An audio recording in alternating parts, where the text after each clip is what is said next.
Okay, so in this video we're going to be looking at the quadratic function and actually we're going to try to apply it to like a real problem. So let's pretend that somebody is standing on a surface here and they throw something down that way and then it falls like this. So we're going to look at this kind of a problem where we have a falling motion, so a downward parabola.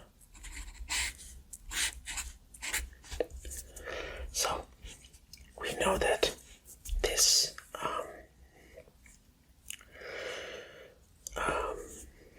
object that's being thrown is modeled by this function.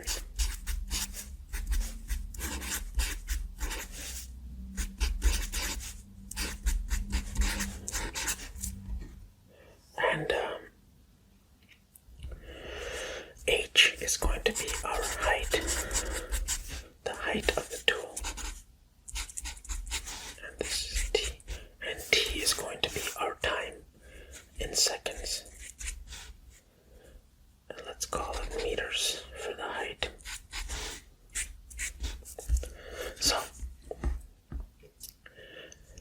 basically, our first question is going to be, how high do we start?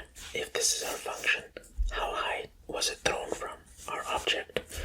And when you get asked that kind of question, how high was it thrown from, you know that it's our starting point. That's here, where t is equal to 0. That's when our object is thrown. Then we model how long it takes to hit the ground. So to find out how high we are above the ground, we're going to just put in 0 into this function.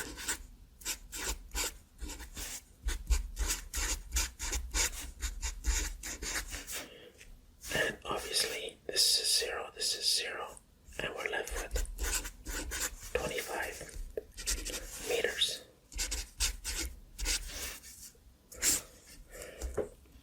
Now, let's go with another one. Our second part to this question is, when is it going to hit the ground? And the answer to that, you just look at this graph and you kind of just say, okay, when it hits the ground, that means my height, h of t, is equal to 0. So this value is 0, so I can just do that.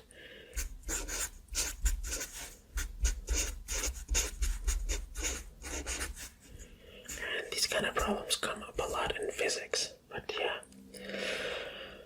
So now, I have this, and what I could easily do now is factor this out.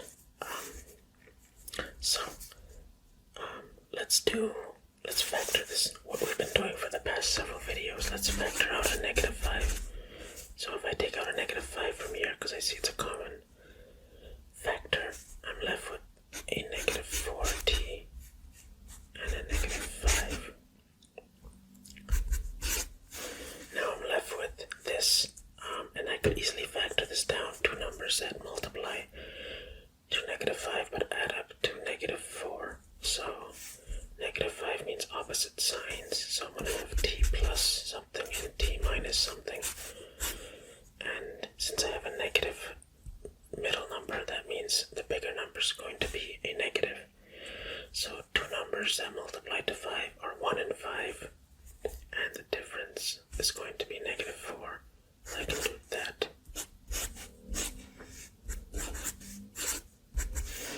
And now I'm left with this. Now, this will give me the roots by saying t plus 1 equals to 0 and t minus 5 equals to 0. So when I solve for this, t is equal to -1 or t is equal to 5. The reason for these is because if I was to plug in 5 into here, this will become 0. 5 minus 5 will give me a 0. And the whole thing becomes 0. So that is one solution. And the other one is -1 if I plugged into here. It'll give me a 0 for the whole equation. So these two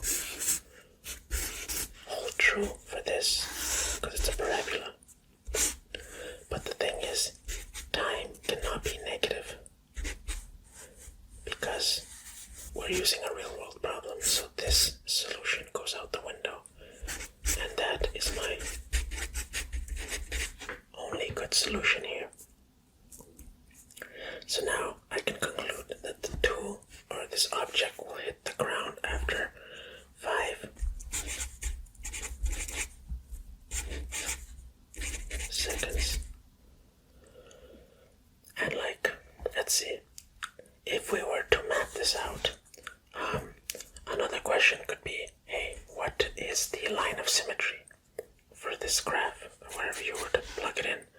And the answer to that is you take your two,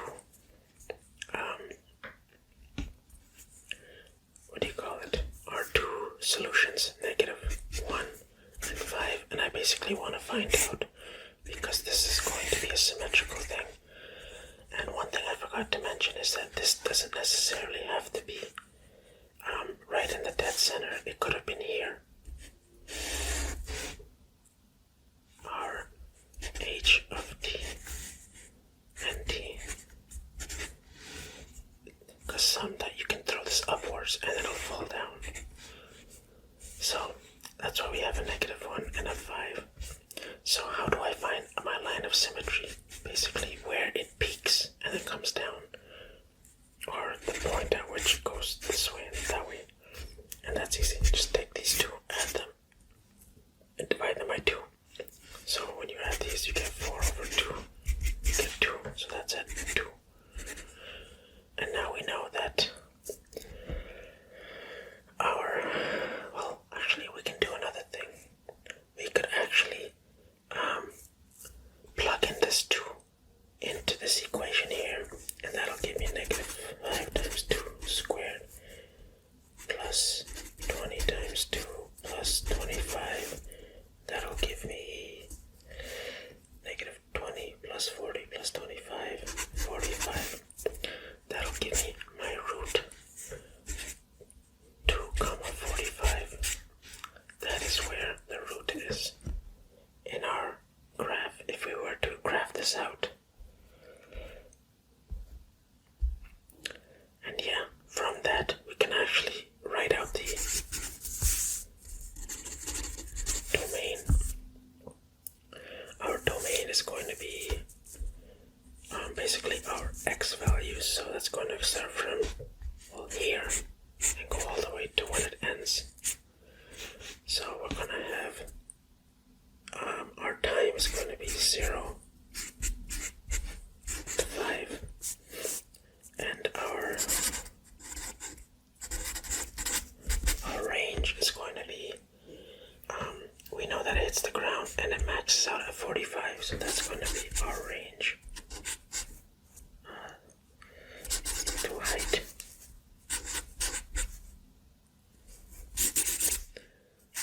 I'm getting bad at writing. It's going to be from 0 to 45. Yep. That is it. So, now let's look at another one. Let's say we have a function.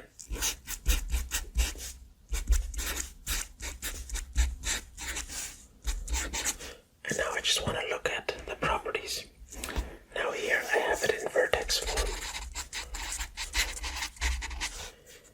And if you don't understand vertex form, I've made a video on that as well. So, if I wanted to graph this, and keep in mind mine is going to be a very rough sketch, but yeah, let's try it out. The first thing I can do is take the vertex from the vertex form. I know that this value right here and that value will give me the vertex, because remember, we are going to have a shift whenever we have our graph and we have a negative number here, x minus something. That means we're going to move to the right, not the left. And then we have a -5, which means it's going down 5. So our vertex is going to be 1, 5. Sorry, -5. That's negative. And that means my axis of symmetry, meaning where it opens up. Either it's going like this or like this, whatever, it's going to, our axis of symmetry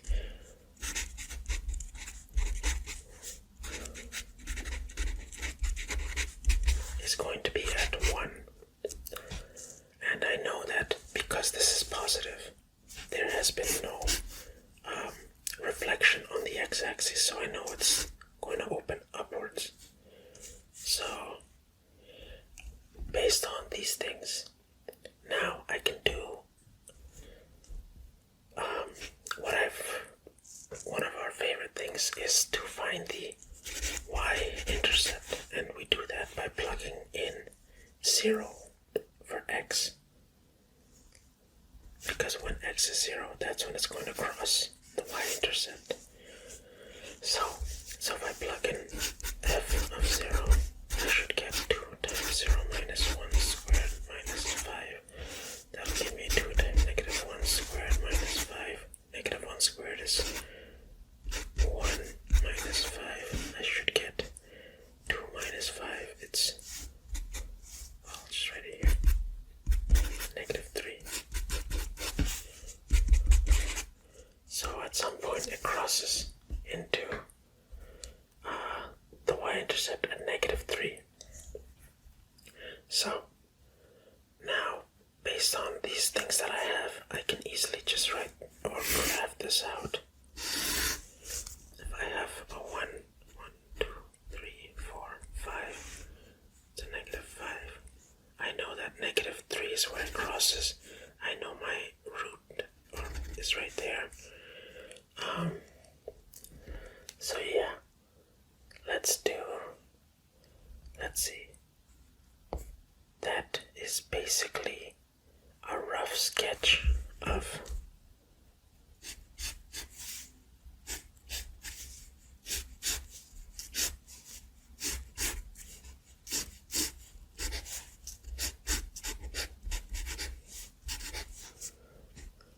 how I can do that.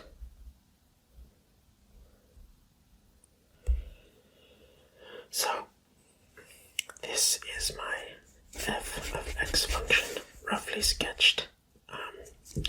In future video, we might actually convert this into standard form and find the x-intercepts to make sure these are more accurate.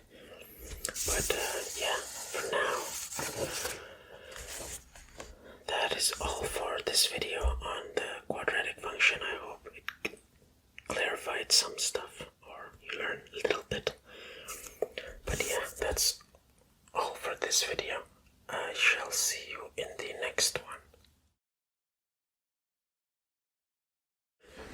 Okay, so continuing on quadratic functions, in this video we're going to be looking at the max and min of a quadratic function.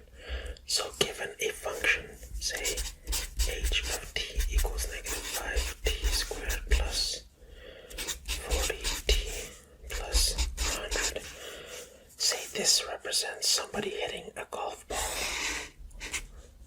right? So say I have a quadratic function that represents this. I want to find out the max point or the max height that this golf ball will hit. And because I have a negative in the start of the function, I know that my parabola is going to open downward somehow. But yeah, what we're going to do in this specific example, we're going to do something called completing the square.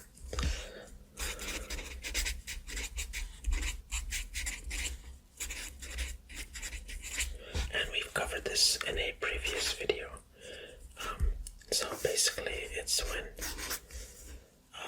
I'm going to factor this out here into a bracket. I want to convert this into a vertex form. Right now it's in standard form. And I want to go into vertex, and I'm going to factor out a negative 5 here, so I'm left with t squared minus, if I take a 5 out, minus 8t, and I took a negative out, plus 100.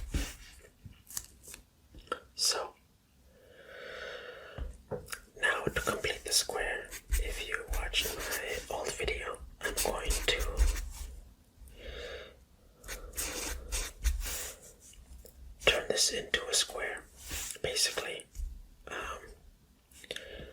I want to find a number that will add up itself twice. Well, add itself to this, but square to the number I'm looking for. So in my case, it's going to be a positive 16, because I'm going to end up with this t minus 4 squared. And what this tells me is, if I was to open this up, I will get t squared minus 4t minus 4t plus 16. So t squared minus 8t plus 16. So I have just this much, but I want to turn it into this. And I can't do that without, I can't just add 16. I also have to subtract 16 to make sure I haven't done anything. So me adding 16 there and subtracting 16 there, it's basically this. If you were to solve it, it would be 0. But what I'm going to do is kick this guy out, this negative 16. I'm going to kick him out of this bracket. And I can't just move him out because this bracket is being multiplied by negative 5. So I can do that by doing this. Once I have moved him out, I can basically say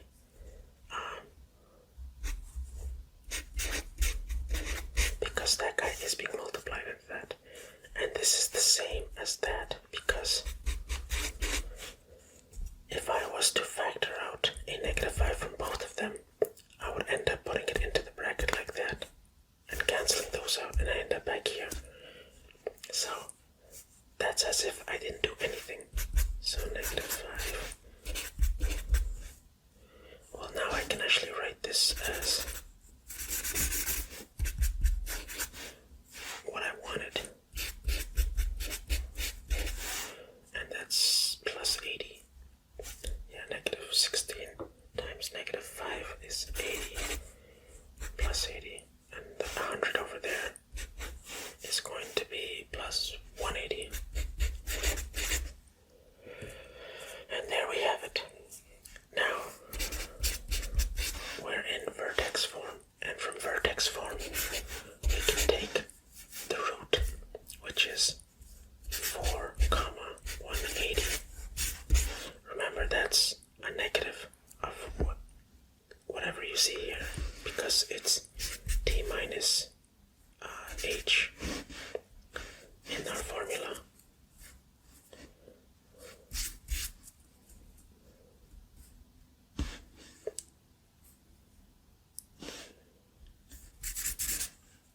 And that is covered in a previous video as well, as to why I'm taking the negative. But you should know that that is the opposite of whatever that is, and that is as it is. This means I'm going in our original parabola. For one, it's been flipped upside down, and then my root has been moving from if this says minus 4, that means I've moved this way 4 units. And then I've moved also up to 180. So my parabola kind of looks something like this. The root is somewhere there. And I haven't found the x and y intercepts yet, so I can't graph that yet. But my main issue was finding the max. And my max is that the golf ball will go to a maximum of 180. So, let's do the same problem again. Except, instead of using completing the squares, I'm going to do something else, another method. And in this case, I am going to determine the zeros. So I'm going to factor it out.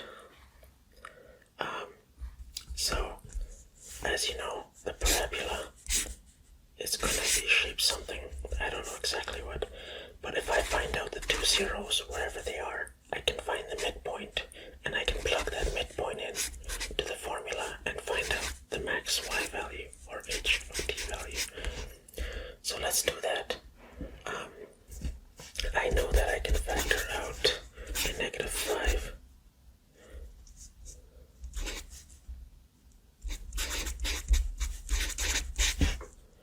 And then I also know, well, I don't know before, but now I have the skills to factor this. Two numbers that multiply to 20, but add up to negative 8. I'm going to do 10 and 2. And I know that they're going to be negative, or sorry, opposite signs, because it's my negative third value, but the 10 is going to be negative because it's a bigger one. So the middle number is negative. So now I have this. Now I can plug in 0 for that because I'm going to have a 0 h of t value, or yeah, height. Now let's see what our zeros are going to be. T plus 2 equals 0, which means t is negative 2. T minus 10 equals 0. T is positive 10. And it cannot be this because our time cannot be negative. So t has to be 10. So let's plug in our 10. Actually, wait, 10 is going to give me that. And I'm going to get 0. I don't want to plug that in. But I do. I completely forgot the point of what I was doing. I want to find the midpoint. And that is going to give me negative 2 plus 10. 8 over 2 is 4. So that's going to be 4. So now let's plug in 4 and see what our max value is. And as you already know, we do have 4 as our vertex point, our x value. So now let's plug that into this formula. Actually, we can plug it into this one. It's much easier. Or actually, they're all the same. Let's do our factored one. 4 minus 10. 4 plus 2.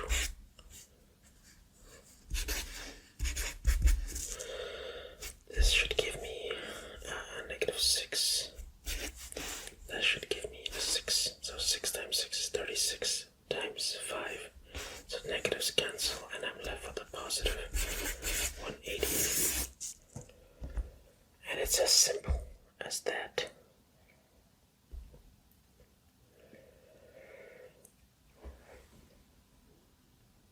I wonder if I can do one more example. Let's do another one. Let's do p of x equals negative 6 plus 40. So let's say this represents our price of a product in which we're selling. The selling price. And x is the product number of units. Let's do 6x. So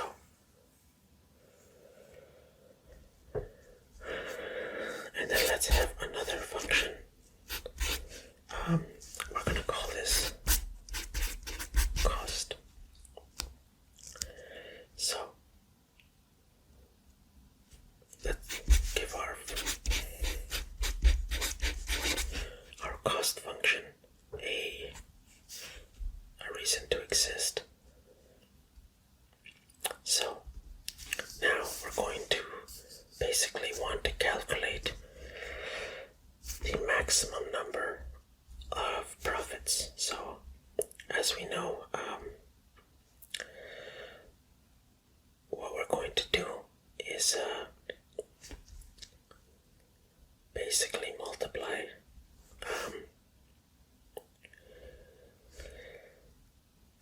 well, let's start with some definitions. I know revenue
write it all out.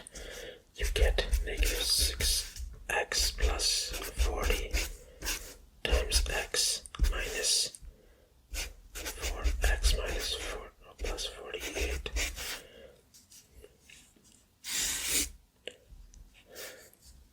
So now let's expand this.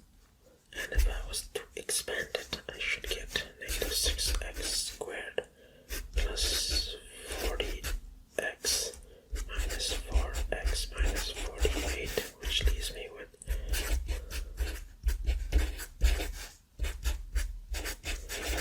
this again is a word problem, and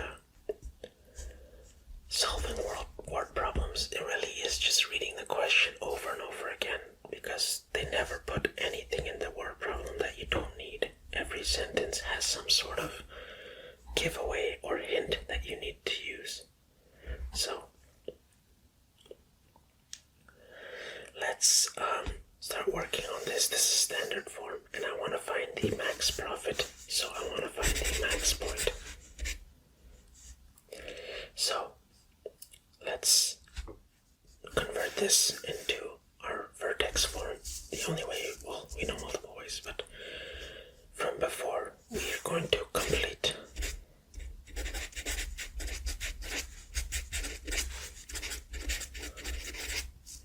So let's factor that out. Oh wait. Actually, there's actually a much simpler way to do this. Let's take that, well, negative 6x. If I was to factor that out from the front, I get x minus 6. And now from here, what can I do?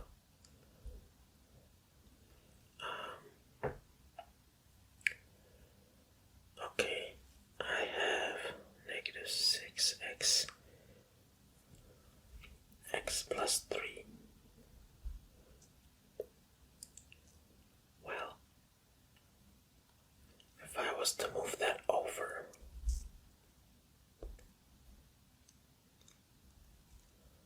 okay, I think I could do that.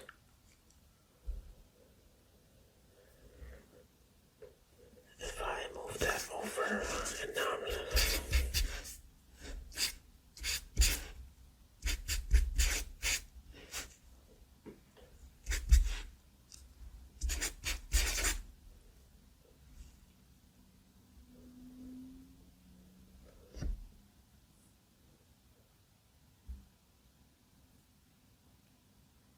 oh wait, that makes sense. Okay, if I plug in 6 times 6, 36, 42, 8. Okay, so now if I plug in 0 here, I should be able to get x equals 0 from this, and x equals 6 from that. And then these 2 points should give me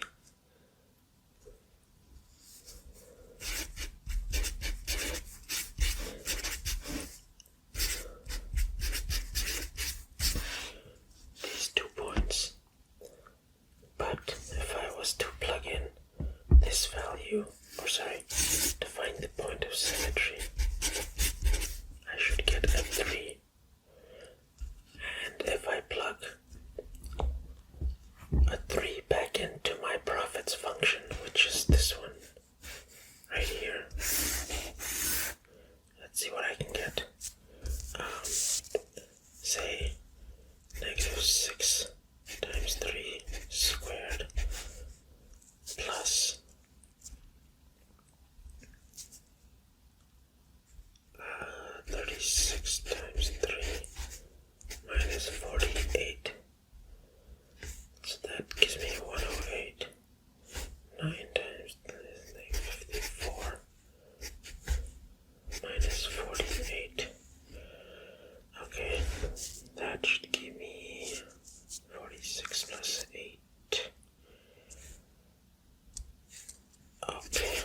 the 6. And there's my profit.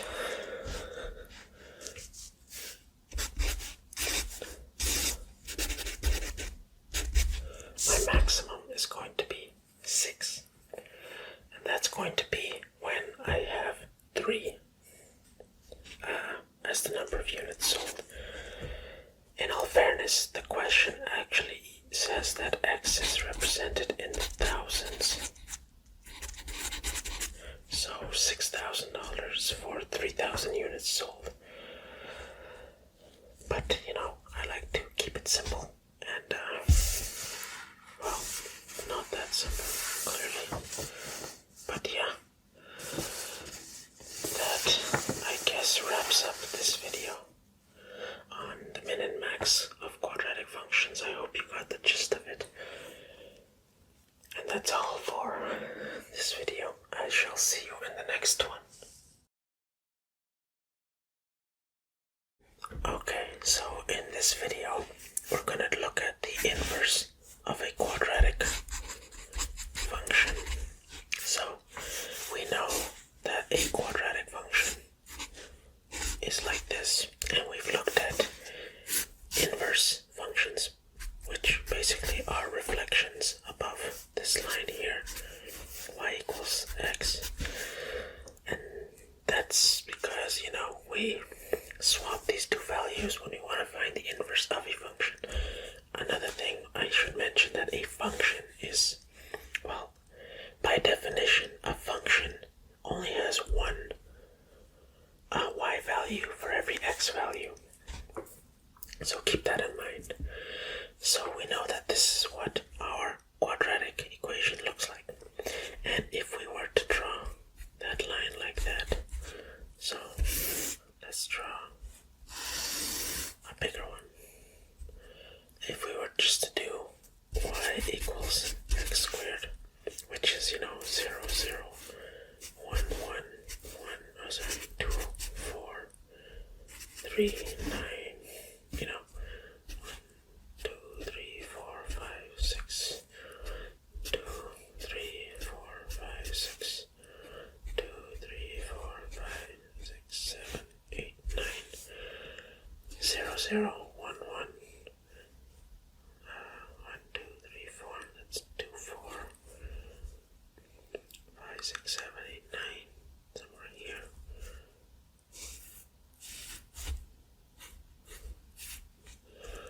And yeah, you guessed it, that is our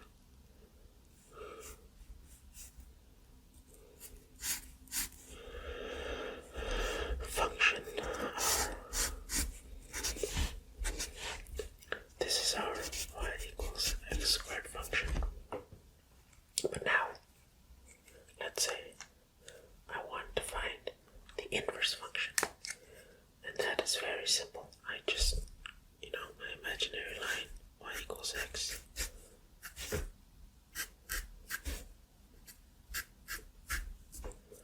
let's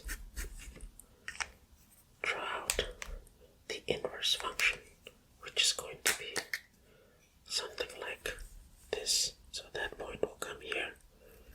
That point will come, that point will come on this. If it's over there, then it's going to come over here. That's going to stay there. That one is going to go 1, 2, 3, 4, 1, 2, 3, 4, right here. And so on and so forth. So that's basically going to become like that.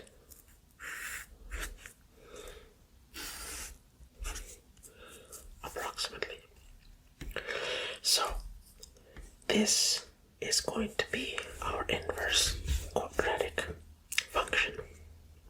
As you can see, well, it is actually not a function because for every y value I actually have for every x value I have 2 points. So at this point I have 2, this I have 2 anywhere. So that's why from our mathematical logic, our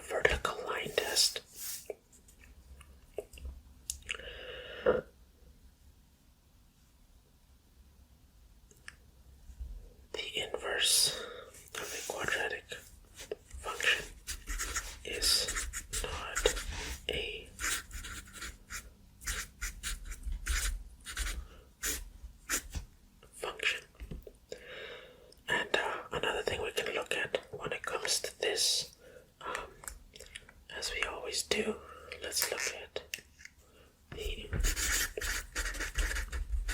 domain. So the domain for this original quadratic function, this will go indefinitely that way and that way, so it's x all real numbers, but on our inverse one, we see x starts at 0 and goes all the way to infinity. So that's our, and then our domain.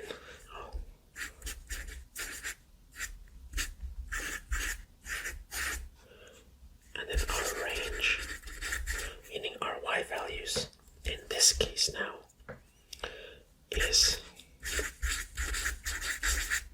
YER, because it's going to go indefinitely that way and that way, both in the positive and the negative direction. And that's funny because before, for our quadratic, it was the opposite. So we had all x and then y greater, or sorry,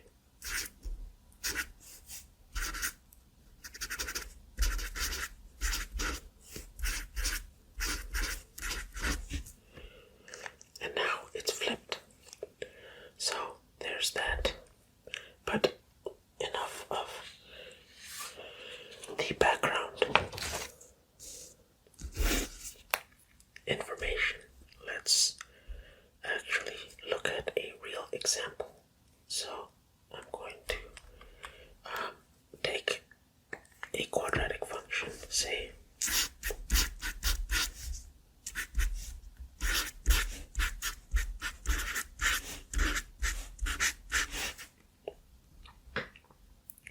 and say I want to graph it, right? Let's draw a rough sketch.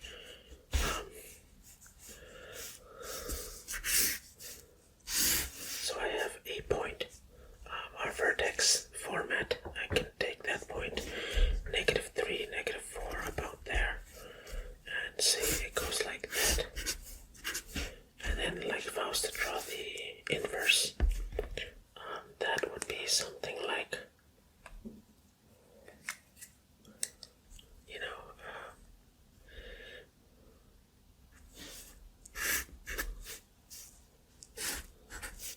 something like that.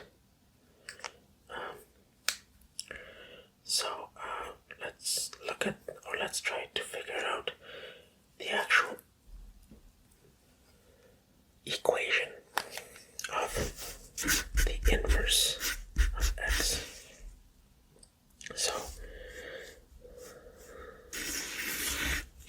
So what we're going to do is take our original function f of x, and now we're going to swap the x and y. Let's write it out first. Y equals 2, x plus 3, minus 4. Let's swap the x and the y.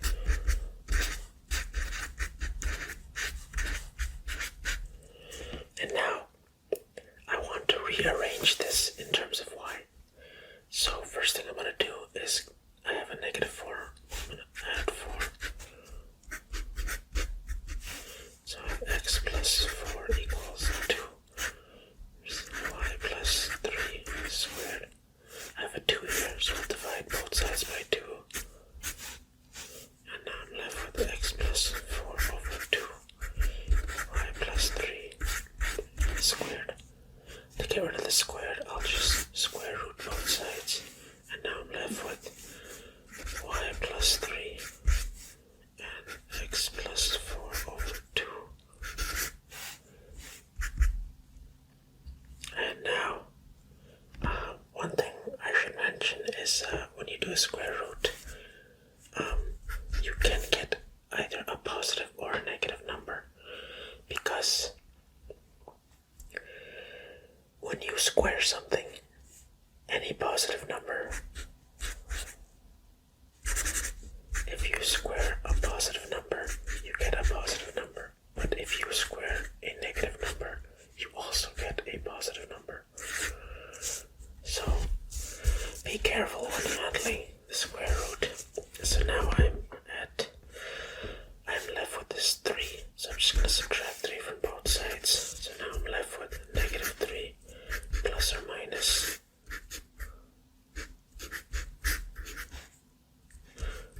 y is equal to that. So now I can easily state that my inverse function is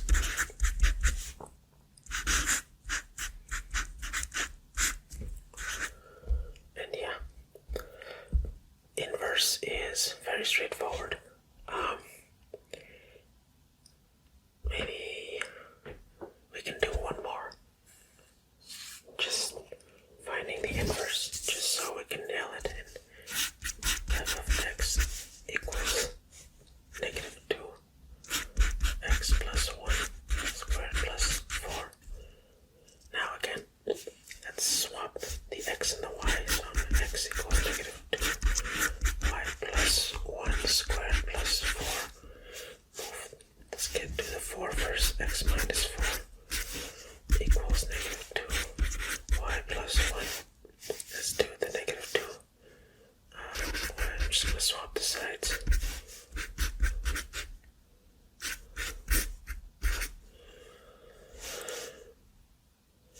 That's still a squared.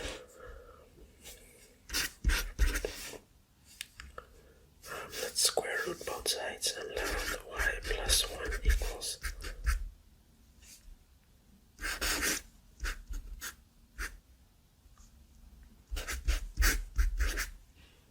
and now I have the 1, so just move that over.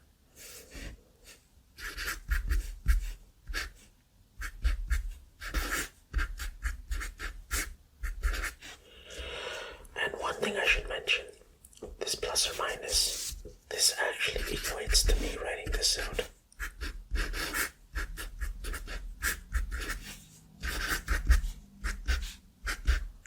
Sorry.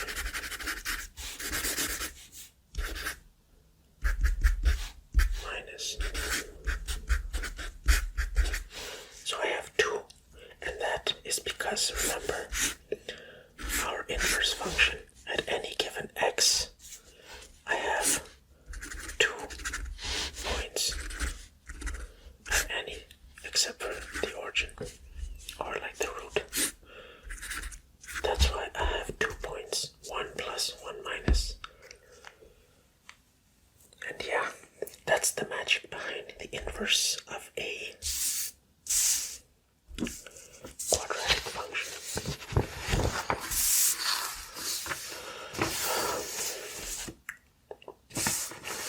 I hope that this has been helpful in some sort of way. And yeah, I shall see you in our next math video.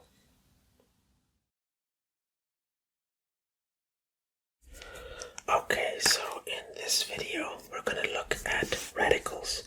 So a radical is basically a square or a cube or a higher root, such as like, let's see, root 4 is a radical, but that is equal to 2, or cube root of 27, which is 3, 3 times 3 times 3, 3 times 3 is 9, times 3 is 27. So this is called the radical symbol, and it's a way to represent numbers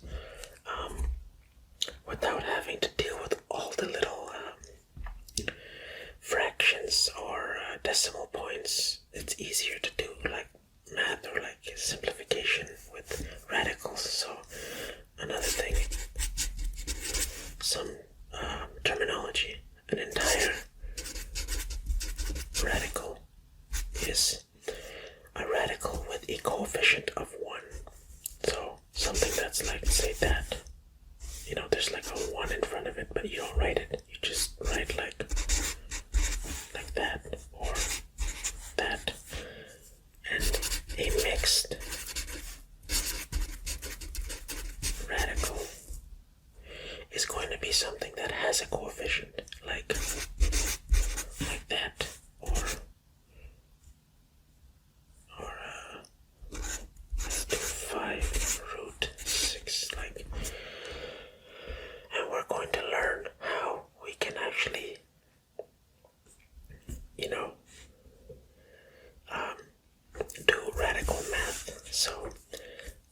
example, let's say I have root 72. And now I want to take this and express it as a mixed radical, because this is an entire radical. I want to express this as a mixed radical in its lowest possible terms. So I can say that 72, the square root of 72, is equal to the square root of 36 times the square root of 2. And this is true because if I do 70, square root is basically to the power of negative 1 over 2, right? And like, as we know from like our videos on exponent math, you can do, well, not negative, sorry, that is not negative, it's just 1 over 2. It really is just 1 over 2, so 72 to the power of 0.5 is equal to 36 to the power of 0.5 times 2 to the power of 0.5. And like, this becomes, okay, so that comes from our exponent laws. So when we're dealing with radicals and you want to break this down, I know that 2 times 36 is that, and I know that 36 can easily become a 6. And boom, instead of writing root 72, I have such a smaller number, a simpler number to represent it with. And you know what? Let's do another one. Let's do 5 root 27. And I know that this is the equivalent of saying 5 times the root of. Let's try to find a number or two numbers that multiply to 27. But one of those numbers are going to be something that I can square root perfectly. And so number, well, I know that 9 times 3 is 27. And I know that 9 is 3 squared. So I can write it like that. 5 times root 9 times root 3. That's the same as writing 5 times the square root of 9 is 3 times root 3. And now my 5 times 3 is 15. And I'm left with the root 3. So now I have 5 root 27 is the same as that. And you can punch that into a calculator.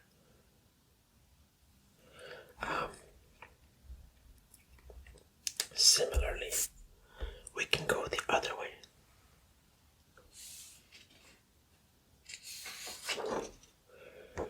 As I'm breaking this down into smaller ones, or into mixed radicals, I can go the other way. Take this and convert it into that, into entire radicals. So let's say I have one. Say I want to take 4 root 5, and I want to say this is the same as writing 4 times root 5, but 4 is also the same as writing root 16, and I can do that. And when I put these two together from my exponent law, 16 times 5, there you go. Boom. And let's do another one. Let's do negative 6 root 3. Negative 6 root 3 is like saying negative 6 times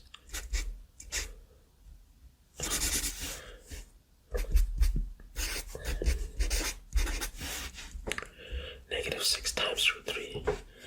But one thing to be careful with, you don't want to put a negative number under the square root. So let's just take that out. And now I have 6. And I have...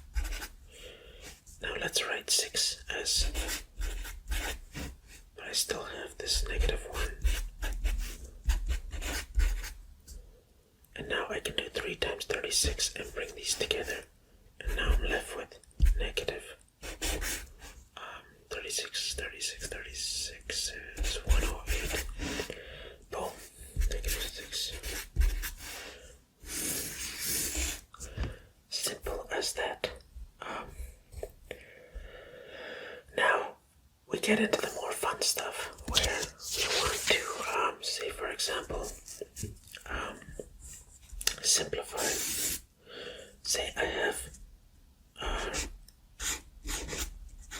root 5 times root 11. Well, that's a very easy one. I don't know why I was even giving you that one.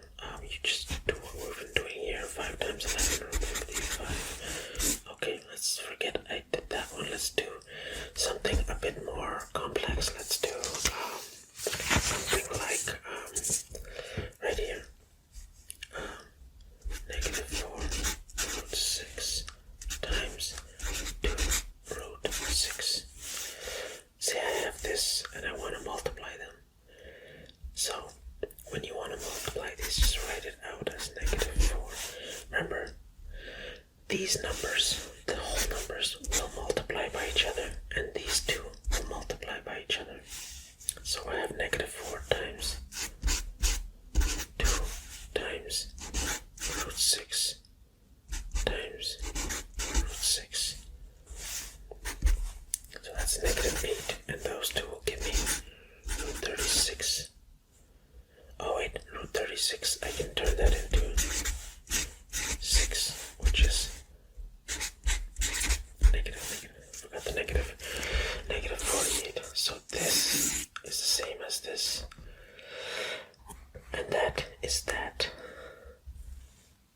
So let's do something more fun now. Let's do addition. I don't know. Let's try it out. Why not? Maybe you're not ready, but maybe you are. So let's say we want to add radicals. So you can't just add any radical, right? You have to add something called like radicals. And this means like things that have the same root numbers under them. So whatever this value under the root is. So you can add like root 3 plus root 3. But if you try to add root 3 plus root 8, you're not gonna get, root 5. If you try to add root 3 to root 5, you will not get root 8. That does not work. So don't try that.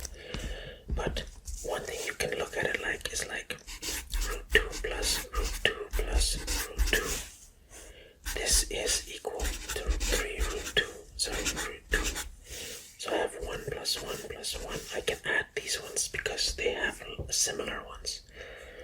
And if I was to take root 3 root 2 and add another root 2, I do get 4 root 2.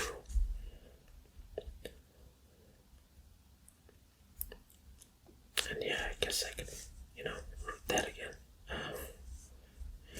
But yeah, that is something you want to be careful with. So let's do one last example. Say I have a word problem, like this.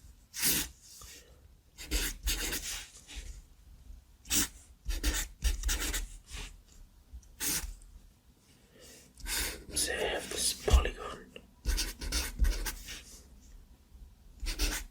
and these are the lengths of the sides. And now I want to find the perimeter. So the perimeter is, I just add up all the sides. So I just write P is equal to root 8 plus 2 root 3 plus root 12 plus root 18. But remember, I cannot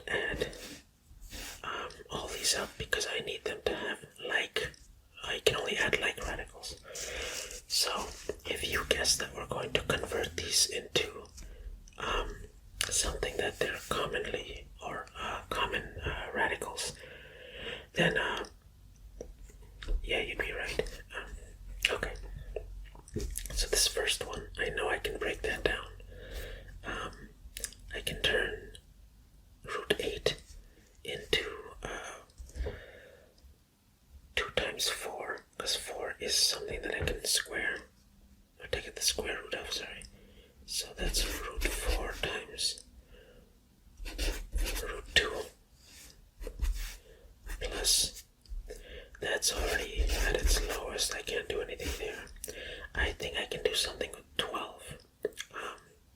Again, 4 is something I can do. 4 times 3, I can break that down. And what about this one? A multiple of something that I can square, things that I can square. 1, 2, 3, 4. Sorry, wait. I can square all those. I want to take a perfect square root of, well, there's no point in using 1 as a perfect square root. That'll give me 1. I know I can take the square root of 4. I can take the square root of 9.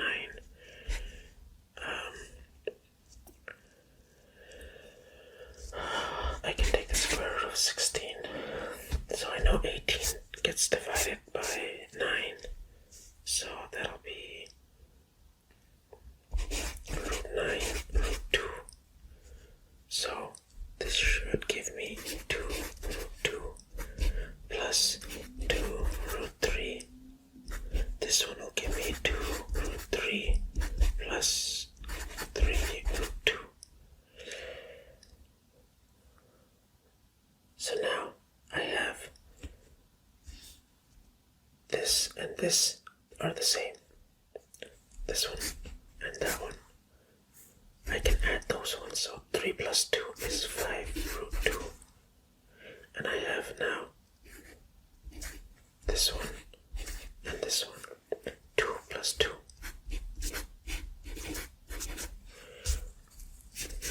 And boom, there is my perimeter.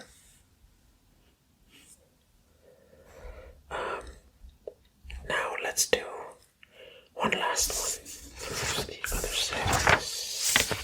I wonder if that's gonna be a problem. Well, everything gets recycled. Let's do one last thing that we should cover, just so I don't have to do another video on it, is multiplying radicals. 3 minus root 6 times 2 plus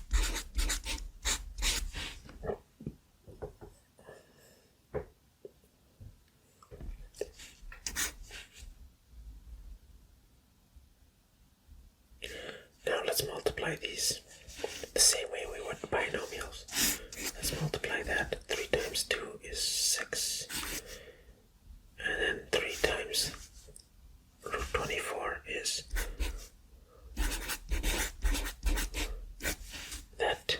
And now let's do this. Minus 2 root 6 minus, well, 6 times 24.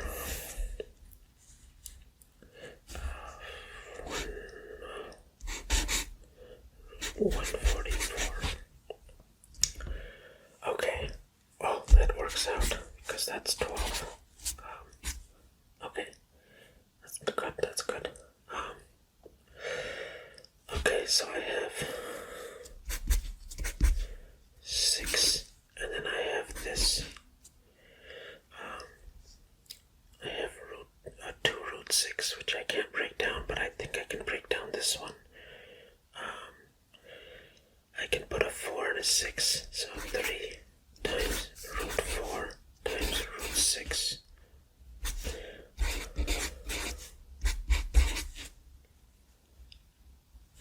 So that's going to become a 2 equals 6 plus 3 times 2 root 6 minus 2 root 6. So that'll give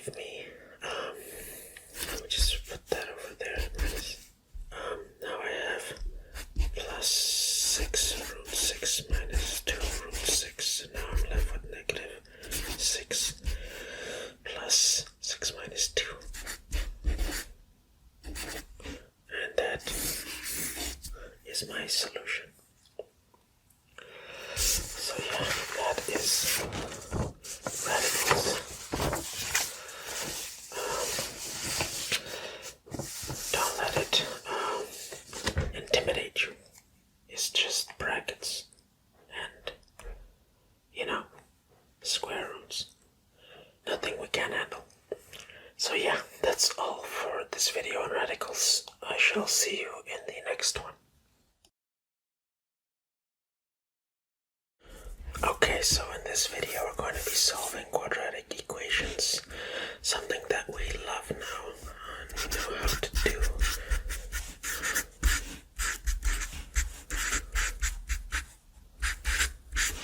So, let's say I have this function, or this quadratic equation, and this is basically representing a balloon that is going to be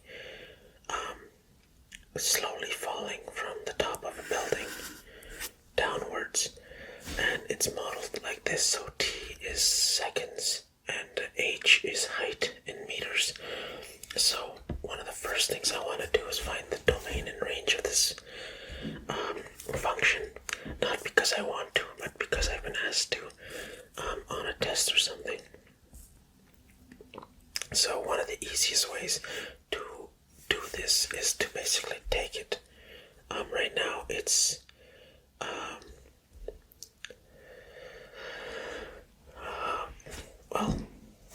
sorry, this is going to be my step 2. The actual problem is this.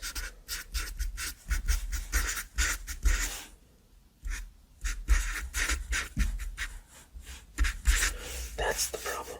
I want to take this from standard form and go into vertex. And that's the step that you gotta do next, because yes, we are completing the square. So an easy way to do this is divide this by 2 and just square it. So t squared minus 6t plus negative 6 over 2 is negative 3 squared is going to be 9. Wait. So plus 9 minus 9. I have my negative 5 and I have my 10. And now I'm going to take that negative 9 out, so I'm going to be at negative 5 t. Well, let's just write that out. T minus 3 squared. Negative 9 plus, times negative 5. That's going to give me plus 45 plus 10. So now I'm left with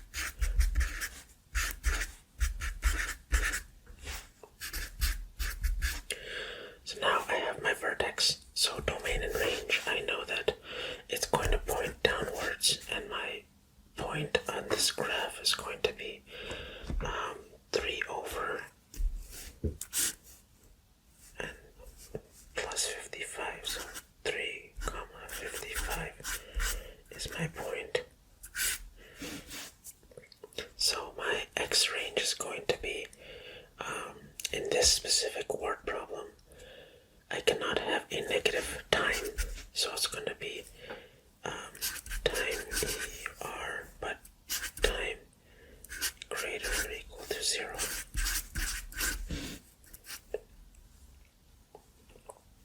And then we also have our range, which is our h of t. It's all real numbers, but my maximum point on a downward opening parabola is 55. So that means it will not go higher than 55, so h of t will only be less or equal to 55. That's my range, my domain. And that is the domain and range for this. But now let's go with part 2 of this question. When will the height be 30? And that's easy. I just plug in 30 into this formula, negative 5.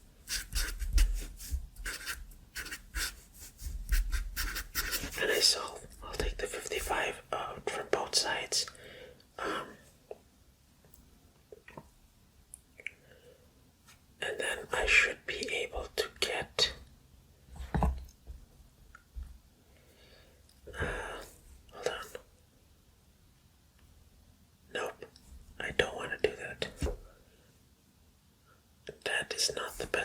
go about this?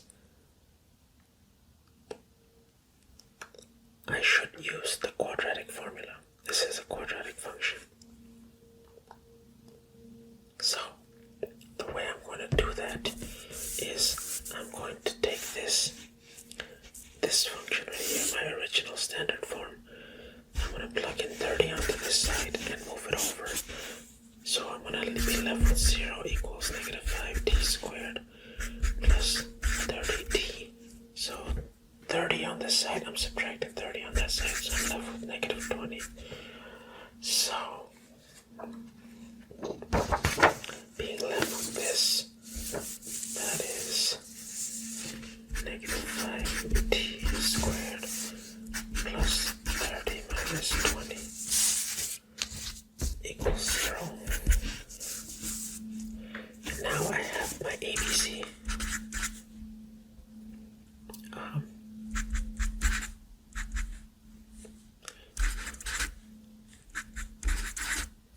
So if I plug this into my quadratic formula, I got my negative b plus or minus square root of b squared minus 4ac, which is 30 squared minus 4 times a, negative 5 times c, all over 2a. So if we were to do that, 900, I believe, minus, oh no, 3 times 3, yeah, oh no, wait, my BC is negative, sorry, so that should give me a negative number. 4 times 5 is 20, 20 times 20 is 400, 900 minus 400 is 500.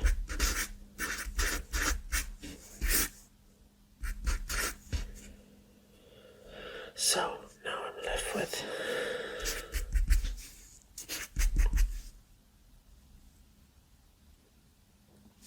well, the root of 500 is approximately 22.36. So I'm going to do negative 30 plus 22.36 over negative 10.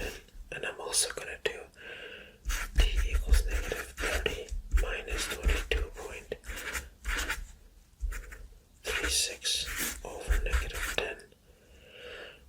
And that is going to give me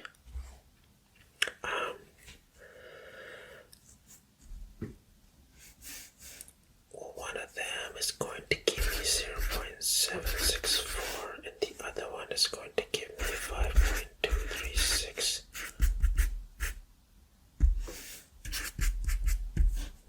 That means approx.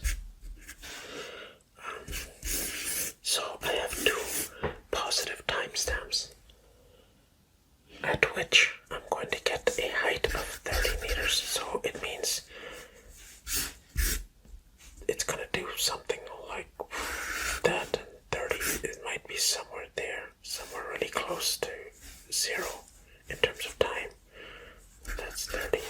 It's going to hit it at 2 points at 2 different times. It's going to go up and down, and the vertex is somewhere there. So let's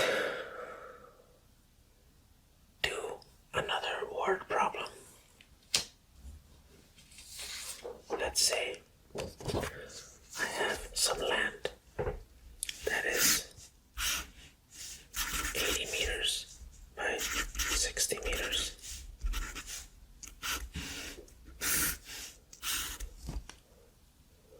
And let's say that I have inside this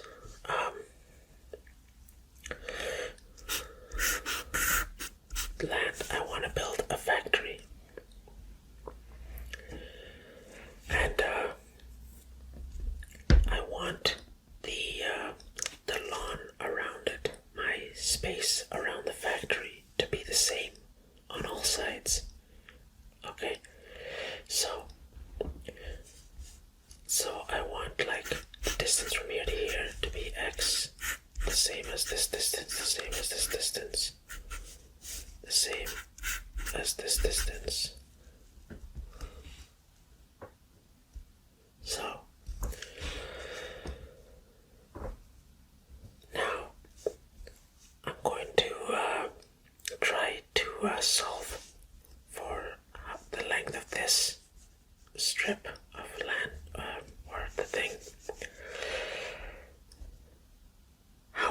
this lawn is, and I also want the dimensions of this factory. I want to solve for that. I know this is 80, and I'm going to subtract x from this side, x from that side, so the factory is going to be 80 minus 2x on that side, and then 60 minus 2x on this side, because this is 60, and I'm minusing x here and x here.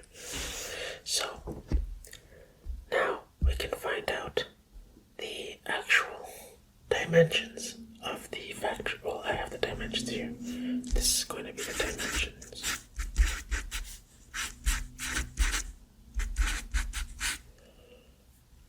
So, now I want to figure out the area of my factory. So, well, yeah, this is my dimensions. It's going to give me the area of my dimensions. So if I was to expand this binomial, I should get A equals 80 times 6 is 48. So 4,800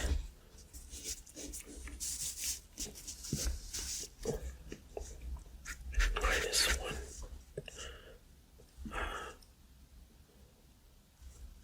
120x minus 160x minus 4x, or plus 4x squared. And that'll give me the area formula of 4,800 minus 280x plus 4x squared. And now the area of the lawn is going to be the total area. So 80 times 60 is so my lawn area is going to be like this part here. That's going to be the total area minus my factory area, which is going to be 4,800 minus that formula. So it's going to be minus 4,800 plus 280x minus 4x squared. So that'll cancel out, and I'm just left with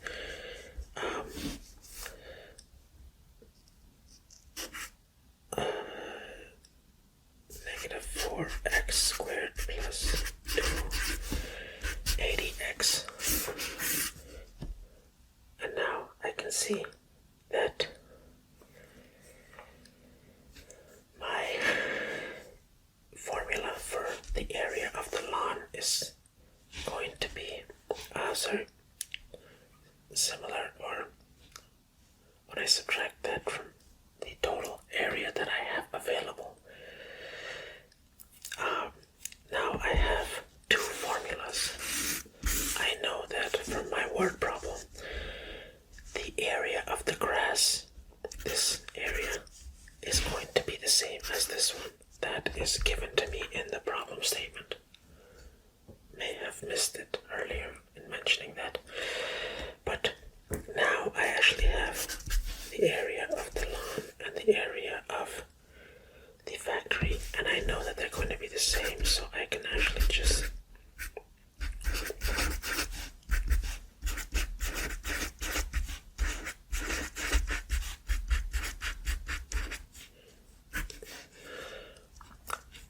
put them equal to each other.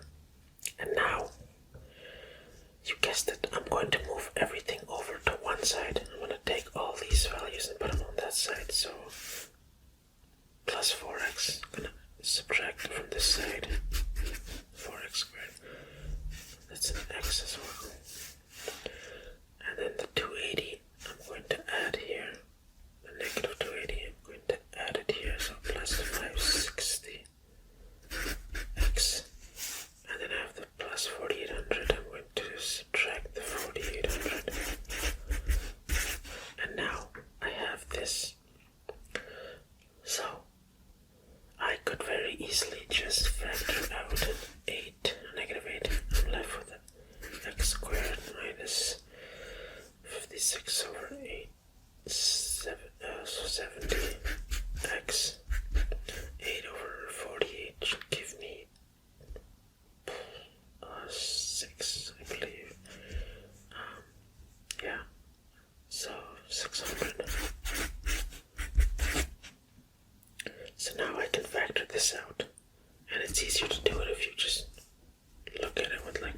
0.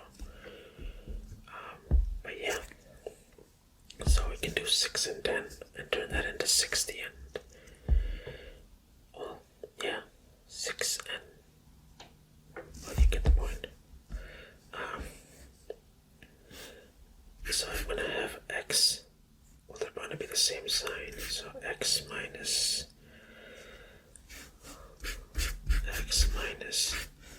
so two numbers that multiply to that but add up to that, I'll do 60 and 10, 600 and negative 60. So let's do our two solutions, x equals 60 and x equals 10.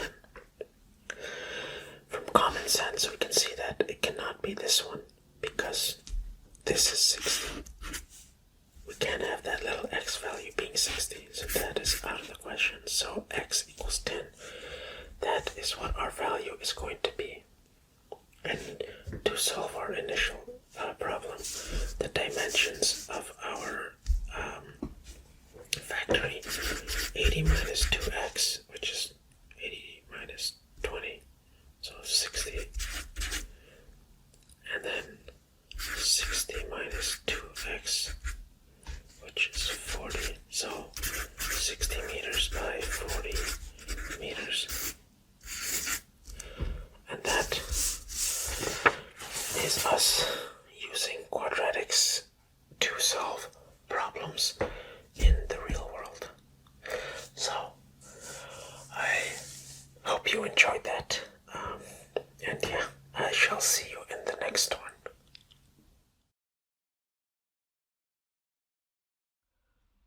Okay, so in this video we're going to be looking at the zeros of a quadratic function. So say we have a quadratic function. The zeros are where it crosses the x-axis. So those are what we're going to be looking for when we're asked to find the zeros of a function. So let's say we have a function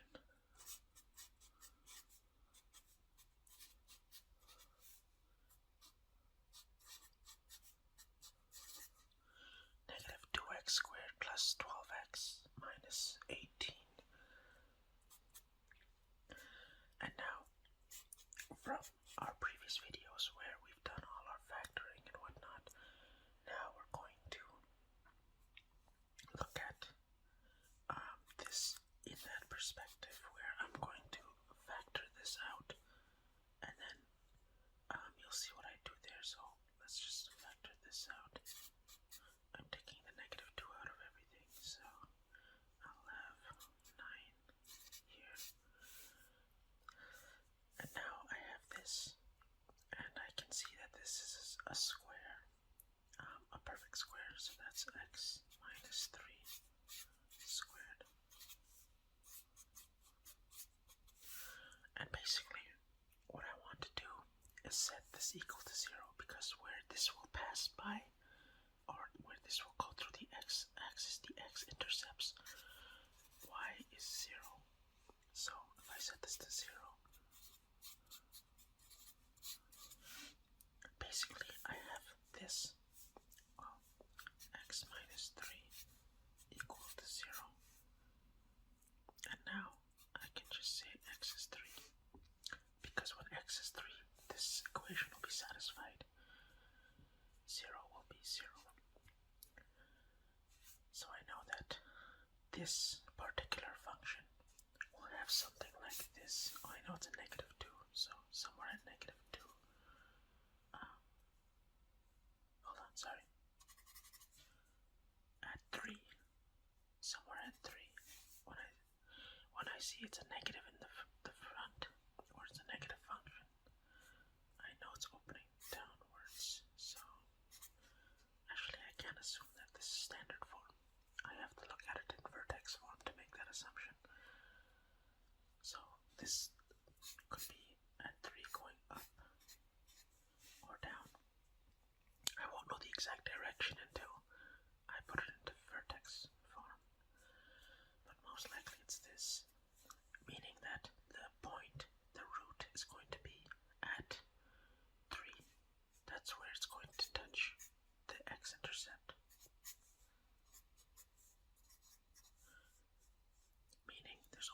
solution. Because typically parabolas will have 1, 2, or even none. It can start here and go up. This says 2, this says 1, this says... No, sorry, this says 0. That's 2. 1, 2, 0. So, let's look at another one where we have maybe 2 zeros. So let's do g of x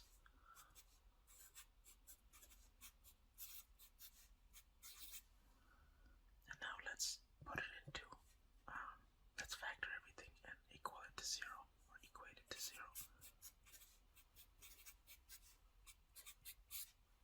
And if I was to factor this, two numbers I multiply to that, but add up to that, I can do -1 and +4. So x plus 4, x minus 1, and make it equal to 0. So now, the two ways that this equation will be 0 is if I plug in x plus 4 equals 0, so x equals -4. If I plug in -4, this term will be 0, which will make the whole thing 0. Or this one will be, if x is 1. So my two zeros are at -4 and 1.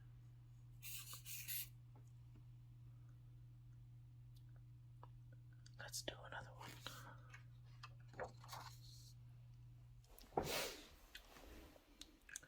Let's do another one. F of x equal to x squared minus 4x plus 7. So now we can do, let's see, how can I go about this? I can do two numbers that multiply to 7 and add up to 4. I don't think I have anything 1 or 7. Yeah, I don't got anything. So let's take the standard form and change it into vertex form by completing the square. And if you remember, I'm going to take this part right here. I'm going to keep that outside. I want to find a number that adds up to this, but also multiplies by itself. So the easy way to do that is take this middle number here, or this supposed number, so -4. I'm going to divide it by 2 and square it. That'll give me 4. Because then I can do, because with this divided by 2, I'll get 2. So 2 squared. So at that point I'll have x squared minus 4x plus 4, which is x minus 2 squared. That's why it's easy to do that. So I'll have plus 4. Also minus 4, because I don't want to change this equation in any way. I want it to stay the same. If I just add the 4, then it becomes another problem altogether, or another graph. But if I add 4 and subtract 4, I haven't done anything to the equation, technically. But now I want to move this guy out of this bracket. And I have a 1 being multiplied by this bracket, so it's just being multiplied by 1. If I had another number there to take that out, I'd have to multiply that. But here I don't.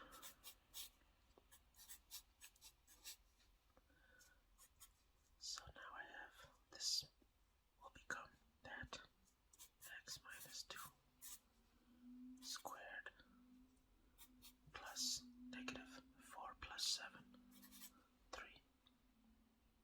So, as you can see, I have this graph. If I was to make this, my root is at 2, 3, and it's opening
numbers in.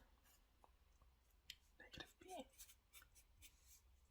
plus or minus square root of 12 squared minus 4 times negative 2 times negative 18 over 2 times negative 2. Then I'm left with,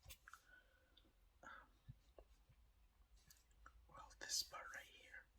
The 12 squared is 144. 2 times 4 is 8. 8 times 18. 8 should be 144.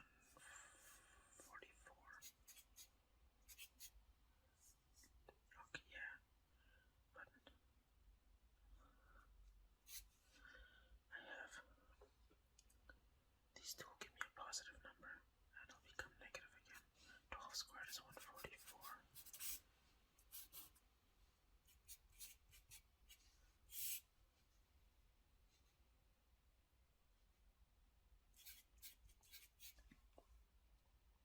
So we see that this is going to give us right here.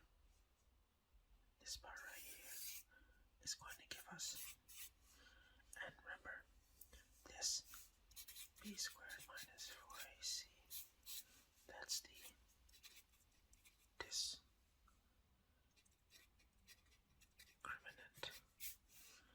discriminant value. Whenever, I've covered this in a previous video, whenever the discriminant is 0, then you have one root. If it's negative, then you have no roots. If it's positive, then you have 2 roots. But here it's 0, so the square root of 0 is 0, so I'm just left with negative 12 over 2 times negative 2, so that's negative 4, and that'll give me 3. Same as the value I got before. And now let's do the second exam, or that second one, where I had 2x squared plus 6x minus 8. If I was to plug this in, a equals 2, b equals 6, c equals negative 8, into my quadratic, x equals negative b plus or minus square root of the discriminant. Let's plug it in. You have negative 6 plus or minus 6 squared minus 4 times 2 times negative 8. This is going to be negative 8 times 2, which is 16. 16 times 4 is 64. So that's going to give me a positive negative 4. Negative times a negative. But yeah, 2 times 2, and I'm left with negative 6 plus or minus 36 plus 64. And the denominator is 4. So that'll leave me with 36. 64 is 100.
because I know that I can see that this discriminant right here is going to be 16 minus 4 times 7, 28, and that's going to be negative 12.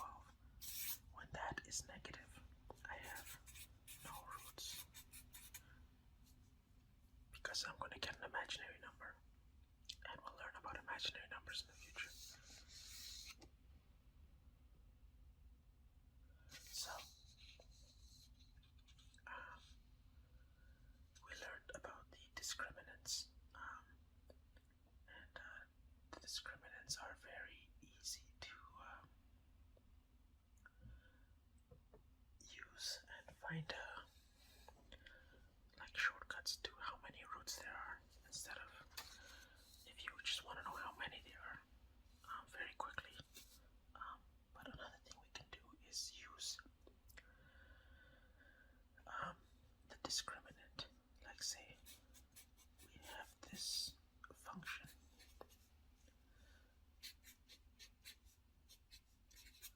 Say this value is a number that's not defined yet.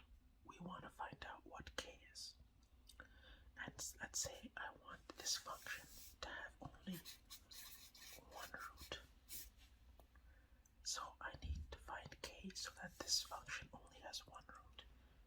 And if we use our quadratic formula, a equals 1, b equals k, c equals 3, we can use our discriminant to say that our discriminant, remember, when it's equal to 0, that means we have one root. So I can do k squared minus 4 times 1 times 3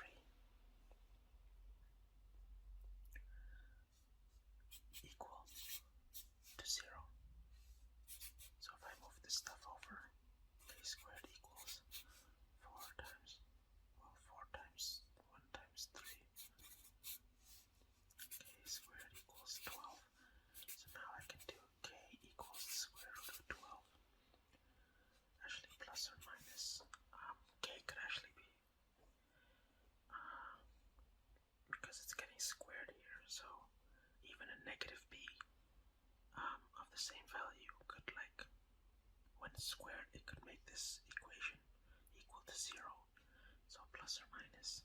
And from our radicals video, we remember how to break this down. Plus or minus 4.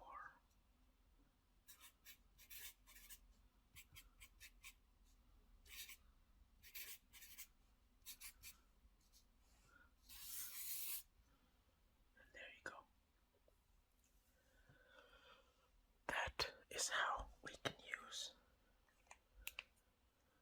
discriminants to find the number of roots, and also the quadratic formula, and how we can find the actual values of the roots where they hit the intercepts. But yeah, that is all for this video on zeros of a quadratic function. I shall see you in the next one.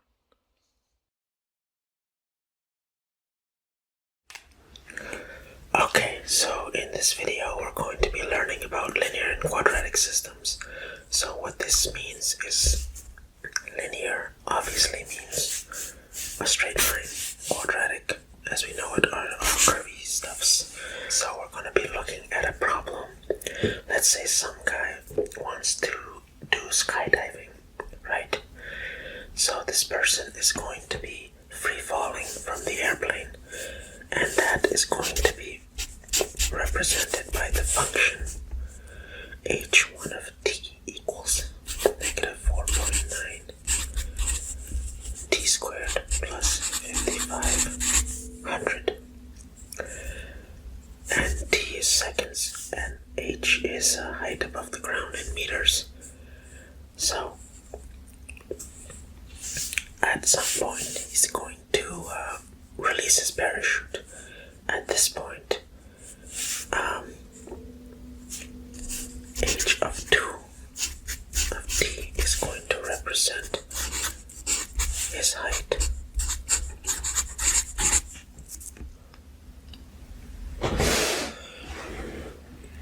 So his fall is going to be something like this. It's going to start off very quickly, but then at some point it's going to become linear. So that's just a rough sketch. But what this problem is basically trying to introduce is when quadratics, say a parabola, at some point meets a linear function, a line, and they're going to touch at some point, or maybe even at 2 points. But here we're going to focus on the problem at hand. So let's look at this. At some point, these two functions are going to intersect, and that means at that point these two will be the exact same. So what we want to find out is when this parachute will open according to these two functions. So we know that they're going to be equal to each other at some point. So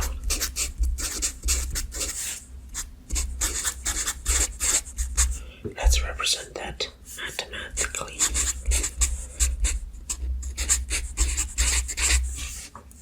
And now let's just start solving this like a quadratic equation. So let's move everything from here over to that side.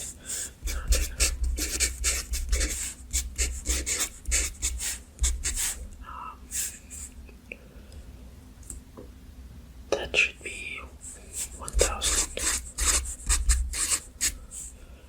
So now I have this. Now let's plug it into our quadratic equation.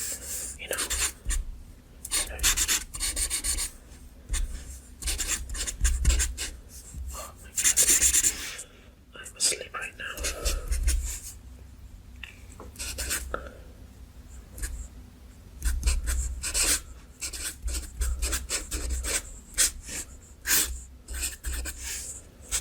So we have our A.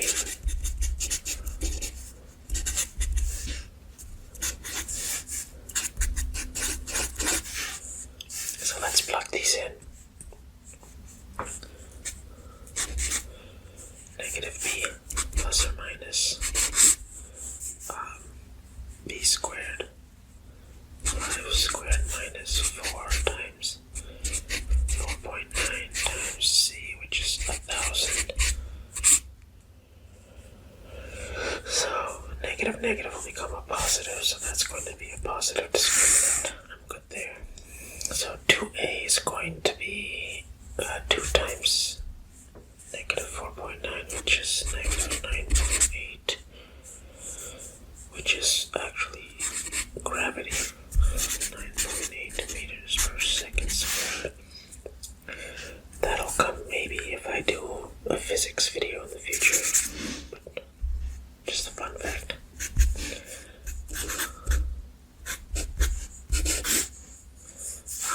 25 plus negative 4.9 times 4, it'll give me 19.6. 19.6 times 1000 should give me 19,625.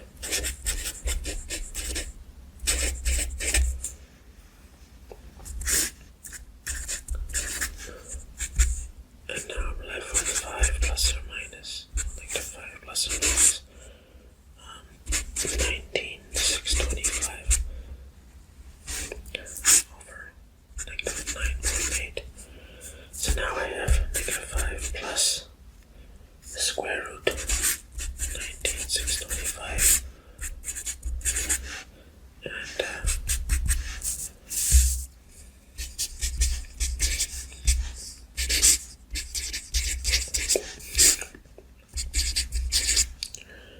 and this should give me this will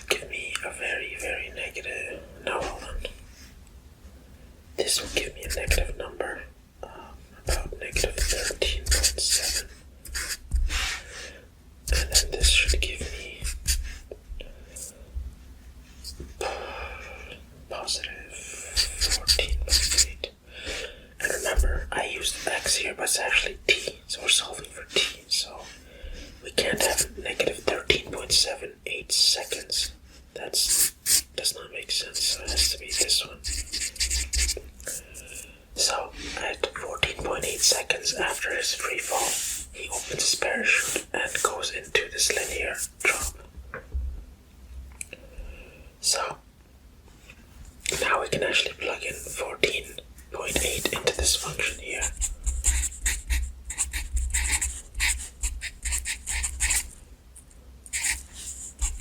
And actually find out that at 1426 meters, that's how high he was when he opened his parachute. So that's a little bit of a word problem for you. Let's do a more straightforward problem where I have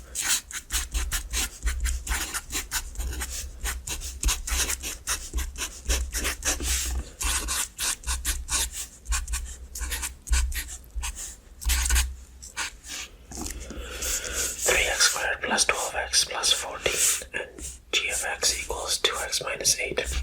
I want to find the point of intersection, or points,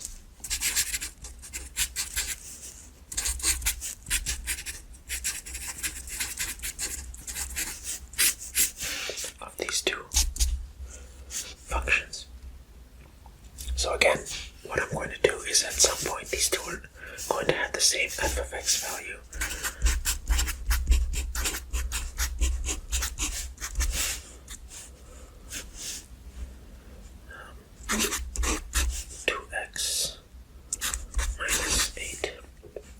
Let's bring them all over to the left side. 3x squared plus 10x plus 12 minus 2.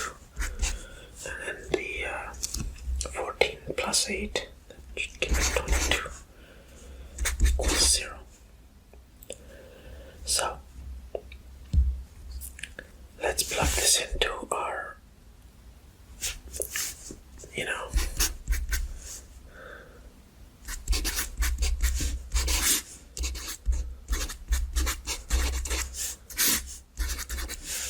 So I have a equals 3, b equals 10, equals 22. And if I was to negative 10 plus or minus square root of 10 squared minus 4 times 3 times 22. Okay, that looks problematic already. That's going to be 100 minus 4 times 3, 12 times 22. That looks like it's going to be 264. And that's going to give me negative 164.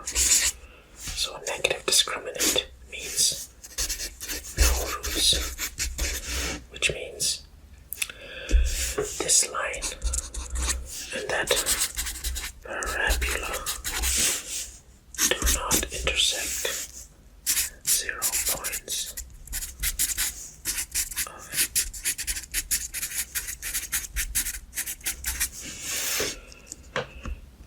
well, that was easy.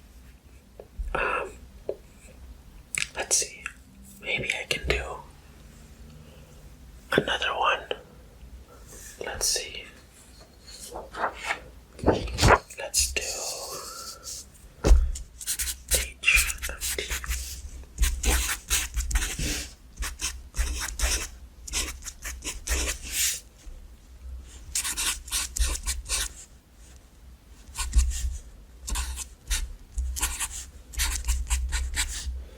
Now again, I have a parabola and a line.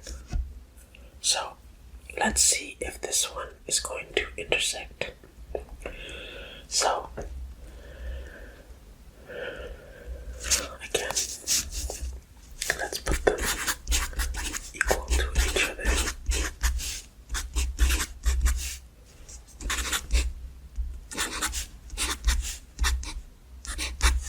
Bring it over.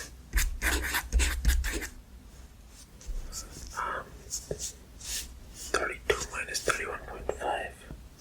That'll give me plus 0.5t.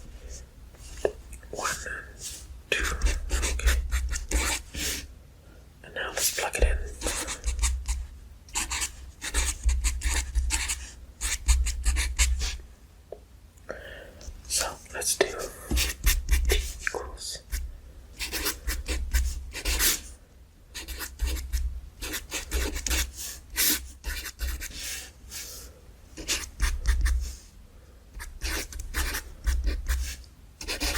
RB 0.5 squared minus 4 times 1. So that'll be plus. Okay, so I'll get a positive number there. I'm okay. 2 times -5. So I'm left with t is equal to 0 minus. You can punch that into a calculator and get 20.25 over -10. So that looks like it's going to be 4.5. Yeah. Let's do that. So that'll give me, well, I'll just put it down here.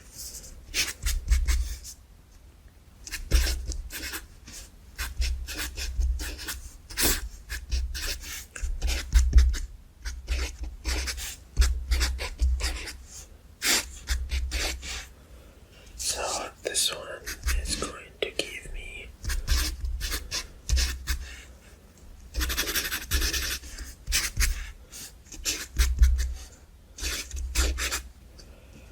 so now we have two solutions. So in actuality this problem was actually a word problem where this models basically a ball that is being thrown, and then at some point it's going to hit something else, another ball. So a ball's being tossed and then someone's shooting it with a bullet. So they want to know when these two are going to hit. So, as we can see, or this word problem, t is seconds. So again, our -2nd answer is going to be ruled out. And we have a 0.5 answer, 0.5 seconds. And we could easily plug this back into here. So if you plug 0.5 back into here, so that's just 31.5 over 2 plus 1, you'll get 16.75 as your answer. So technically the coordinate at which these two will intersect is on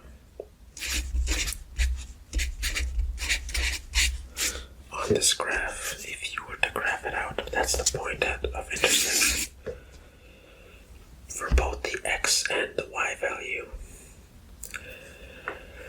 So yeah, a linear function and a quadratic function, they can intersect, but only a maximum of 2 times, no more than 2.